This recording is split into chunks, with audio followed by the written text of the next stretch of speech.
আপনারা জানেন যে গাজওয়াতুল হিন্দ নিয়ে এখন প্রচুর আলোচনা চলছে। গাজওয়াতুল হিন্দ কি? এখানে দুইটো হাদিস খুবই প্রতিধানযোগ্য। একটা হচ্ছে আবু হুরায়রা রাদিয়াল্লাহু তাআলা, এই হাদিসটি প্রায় 4টা সূত্রে এসেছে। আর হচ্ছে রাসূল সাল্লাল্লাহু আলাইহি ওয়াসাল্লামের কৃতদাস, মুক্ত কৃতদাস সাওবান রাদিয়াল্লাহু তাআলা আনহু, এই দুজনের পক্ষ থেকে হাদিসগুলো এসেছে। এর মধ্যে সাওবান রাদিয়াল্লাহু হাদিসটি পরিপূর্ণভাবে বিশুদ্ধ। আলবানী রাহিমাহুল্লাহ বলেছেন কি সহিহ, ওয়া সাহাহু আলবানী রাহিমাহুল্লাহ। তিনি বলেছেন, রাসূল সাল্লাল্লাহু আলাইহি ওয়াসাল্লাম বলেছেন, ইসবানি মিন উম্মতি, আমার উম্মার মধ্যে এরকম দুটো গ্রুপ আছে, দুটো গ্রুপ থাকবে যারা আল্লাহ সুবহানাহু ওয়া তাআলার রাস্তায় যুদ্ধ করবে। এর মধ্যে একটা অংশ থাকবে যারা হিন্দি যুদ্ধ করবে, এই অঞ্চলে, এবং আরেকটা অংশ তারা যুদ্ধ করবে হচ্ছে ঈসা আলাইহিস সালাতু ওয়াস সালামের সাথে গিয়ে তারা জয়েন করবে এবং যুদ্ধ করবে।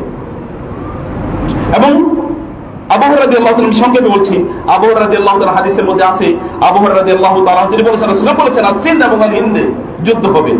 এবং তিনি বললেন, আমি প্রত্যাশা করি সেই যুদ্ধে আমি অংশগ্রহণ করব, এবং ওই যুদ্ধে যদি অংশগ্রহণ করি, অংশগ্রহণ করার জন্য আমার যত স্থাপনা আছে, যত সম্পদ আছে, সব বিক্রি করে আমি সেখানে অংশগ্রহণ করব। যদি আমি সেখানে শাহাদাত বরণ করি তাহলে তো অনেক চমৎকার। আর যদি আমি শাহাদাত বরণ না করি, ওয়ারাজিহাতু, যদি আমি ফিরে আসি, তাহলে আমি রাজিহাতু মুহাররারান, আমি তাহলে মুক্ত স্বাধীন হয়ে ফিরে আসবো। আতাকানি আল্লাহু মিনান নার, এবং আমি ওই যুদ্ধে অংশগ্রহণ করার কারণে আল্লাহ সুবহানাহু ওয়া তাআলা আমাকে জাহান্নামের আগুন থেকে মুক্ত করবেন। ওই যুদ্ধে অংশগ্রহণের জন্য তিনি বলেছেন, লা আহরিসান্না, আমি প্রত্যাশা করি, আমি আকাঙ্ক্ষা করি ওই যুদ্ধে অংশগ্রহণ করার জন্য। এবং তিনি বললেন, ইয়া রাসূলুল্লাহ সাল্লাল্লাহু আলাইহি ওয়াসাল্লামের সামনে আলোচনায় তিনি বললেন, ইয়া রাসূলুল্লাহ, যখন এই কথা বললেন যে আমার উম্মার মধ্যে একটা দল, তারা হিসিন এবং হিন্দে তারা যুদ্ধ করবে, তোমরা পাঠাবে, তারা বিজয়ী হবে, এবং ওখানকার শাসকদেরকে ইয়াতু বি মুলুকিহিম ফিস সালাসিল অথবা মুকাররারিনা বিস সালাসিল, তারা সেখানকার শাসকদেরকে বেড়ি পড়ে তারপরে নিয়ে আসবে। এরকম যুদ্ধ করবে, তাদেরকে বেড়ি পড়ে তারপরে আমার এখানে নিয়ে আসবে। তখন তিনি বলেন, ইয়া রাসূলুল্লাহ, আমি তাহলে সেখানে অংশগ্রহণ করতে চাই, আমি শহীদ হতে চাই, অথবা আমি ফিরে আসবো। এবং ফিরে এসে ওই যে আমি জয়েন করতে চাই কার সাথে?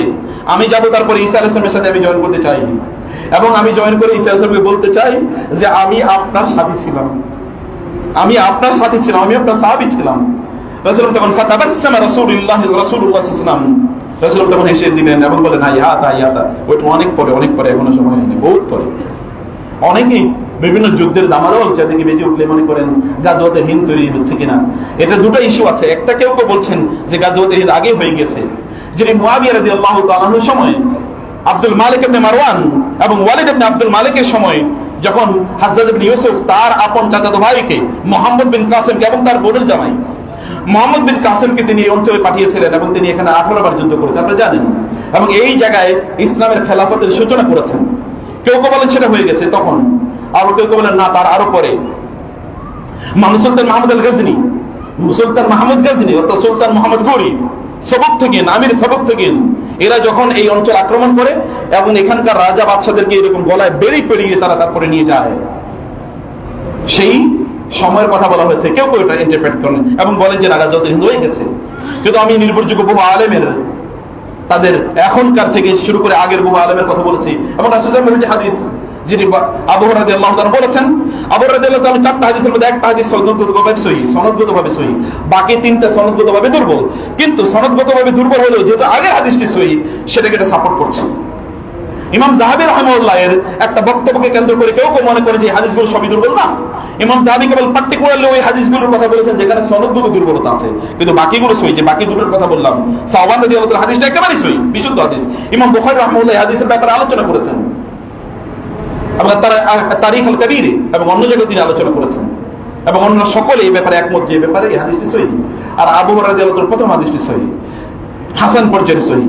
এবং এই উপর ভিত্তি করে গাজওয়াতুল হিন্দ হলো নাকি হলো না এটা ডিবেট থাকুক, কিন্তু আমরা যেহেতু এখানে একটা অংশ গিয়ে ঈসা আলাইহিস সালামের সাথে জয়েন করবে বলে আমরা বুঝি, অতএব এর উপর কনক্লুসিভ কথা হলো যে না, এটা হয় নাই, একটা সংগঠিত হয় নাই, এটা হবে, কবে হবে আমরা জানি না। ছোট যুদ্ধ লাগলেই কেবল হয়ে যাবে এটা মনে করার কোনো কারণ নাই।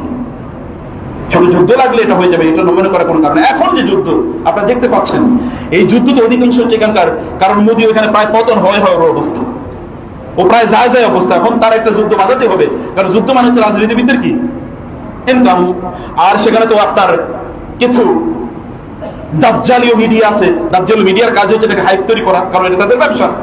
আর অন্য যারা অস্ত্র বানায় তাদের ব্যবসা করবে করতে, তারা তো অস্ত্র বিক্রি করতে হবে, অতএব তাদের এটা ব্যবসা তাদের করতেই হবে। প্রিয় ভাইরা, এটা হবেই, কিন্তু আপনাদেরকে মনে রাখতে হবে এই শতাব্দী হচ্ছে মুসলমানদের শতাব্দী, ইসলামের শতাব্দী ইনশাআল্লাহ। ইসলাম বিজিত হবেই হবে, ইনশাআল্লাহ ইসলাম বিজিত হবে। এটা ইসলামের শতাব্দী। এবং দেখেন না ইসলামের বিপক্ষে যারা আছে ওদের পরিস্থিতি দেখেন, কি দেখেন। আল্লাহ সুবহানাহু ওয়া তাআলা নাস্তানাবুদ করে দিয়েছেন। এরা যেই যুদ্ধ বিমান ব্যবহার করেছে রাফাল নামে, যেটা অলরেডি ওটার মার্কেট শেয়ার ডাউন, ওইটা অলরেডি ক্লোজ ডাউন হয়ে যাবে কিছুদিন পরে, পরিস্থিতি এরকম। আর মুসলমানরা যেটা ব্যবহার করেছে ওটা মার্কেট এখন চাঙ্গা। আল্লাহ সুবহানাহু ওয়া তাআলা ইসলামের পক্ষেই বিজয় দিবেন ইনশাআল্লাহ। খেলাফত কেবলমাত্র ইমাম মাহদি অথবা ঈসা আলাইহিস সালামের মাধ্যমে সংগঠিত হবে না, তার মধ্যখানে আরেকবার খেলাফত হবে। আমরা আল্লাহর কাছে দোয়া করি, আল্লাহ তোমার আমাদের চোখে এটা দেখিয়ে দাও, এবং আমরা যেন সেই খেলাফতের ভাগীদার যেন আমরা হতে পারি। আল্লাহ সেই তৌফিক তুমি আমাদেরকে দান করো।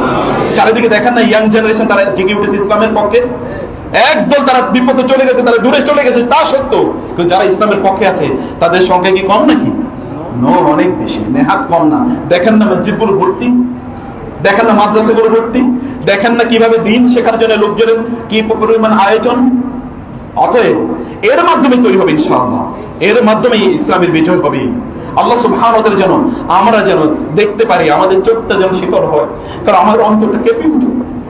মুসলমানদের রক্ত চারিদিকে যখন ঝরে তখন আমাদের অন্তরটা কেঁপে উঠে, তখন আমাদের নিঃশ্বাস বন্ধ হয়ে যায়, দম বন্ধ হয়ে যায়। আমরা যেন আমাদের দু চোখ ভরে মুসলমানদের তাদের সুখ শান্তি এবং তাদের বিজয় যেন দেখে যেতে পারি, আমরা যেন ইসলামের বিজয় দেখতে পারি। আল্লাহ সুবহানাহু ওয়া তাআলা আমাদেরকে সেরকম একটা তৌফিক এবং অবস্থা দান করুন, এবং সেই বিজয়ের অন্যতম প্রধান শক্তি যেন আমরা নিজেরা হতে পারি, কারিগর যেন আমরা নিজেরা হতে পারি ইনশাআল্লাহ। আল্লাহ তাআলা আমাদেরকে সেই তৌফিক দান করুন।